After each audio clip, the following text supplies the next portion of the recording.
Iepriekšējā sērijā noskaidrojām visu par iegādes procedūru. Kā tad notiek dzīvokļa pieņemšana?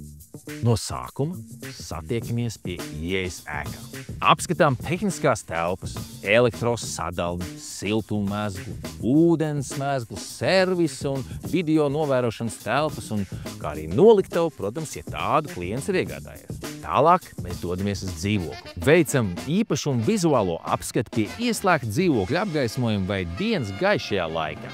Novērtējam dzīvokļa vizuālo stāvokli, kvalitāti un, ja arī gadījumā ir kādi defekti, tad tos piefiksējam. Turpinājumā pārbaudam ēkas inženieru tehnisko tīklu stāvokli un to darbību. Kā mūsu pārstāvs atbildēs uz visiem jūsu jautājumiem, ja jums tādi būs. Jums noteikti izstāstīs par ēkas pilnu konstruktīvo sastāvu, sienas, grīdas, logi un durvis.